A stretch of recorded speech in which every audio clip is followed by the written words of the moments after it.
Hey guys, welcome back to my YouTube channel invest my way. आज हम लोग जानेंगे हिंदुस्तान जिंक लिमिटेड के बारे में कि इसमें आखिर गिरावट जो हुई है 2.77% की, आखिर किस कारण से हुई है और गिरावट कहां तक होगी वो समझेंगे हम इस वीडियो में। तो इसका अभी करंट प्राइस चल रहा है 486 रुपए का चल रहा है और आज 2.77% की यहाँ पे गिरावट हुई स्टॉक में।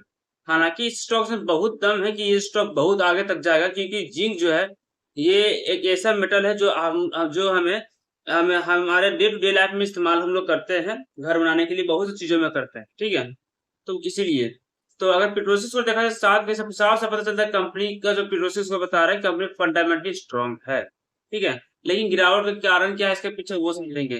तो गिरावट का सबसे बड़ा कारण यहाँ पे यही है कि यहाँ पर सिल्वर का जो प्राइस है वो गिर चुका है। ठीक है, और हिंदुस्तान जिंक जिंक जो है वो मेजर सिल्वर प्रोड्यूसर है, वो सबसे ज्यादा प्रोड्यूस करता है सिल्वर, हिंदुस्तान जिंक। ठीक है, और इसी वजह से सिल्वर का प्राइस गिरने की वजह से इसमें गिरावट हुई है। ये पहला कारण हुआ। दूसरा कारण क्या हुआ कि जो डिविडेंड का जो डिविडेंड एडजस्टमेंट है वो दूसरा कारण है। और तीसरा कारण है यहाँ पे जिंक मार्केट का कंडीशन कुछ ठीक नहीं है। ठीक है, यूएस में कुछ वहां पे ट्रेड पॉलिसीज बदल रहे हैं जिसकी वजह से इसके बिजनेस में कुछ इम्पैक्ट पड़ा है। ठीक है, दूसरा जो डिमांड एंड सप्लाई है वो थोड़ा सा वीक है फर्स्ट हाफ 2025 का।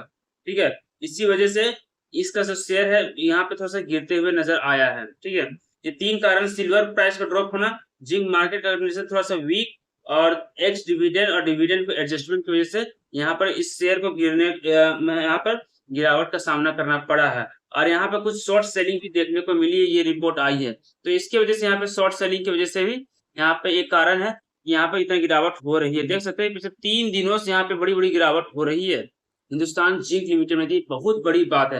अभी ये सोचते हैं कि इस स्टॉक में गिरावट कहाँ तक होगी, वो हम लोग सोचते हैं। सबसे पहले देख लेते हैं हम लोग यहाँ पर कि यहाँ पर देख लेते हैं कि ये जो स्टॉक है हमें इंतजार करना है इस जोन पे। ठीक है, अगर इस जोन पे आता है, ठीक है, तो हम लोग बाय नहीं करना है, हमें बाय नहीं करना है और हमें वेट करना है इसके भी नीचे आएगा। ठीक है, तो हमें बाय करना है कहाँ पर, तो हमें जो बाय करना है इस जोन पे। ठीक है, इस जोन पे बाय करना है।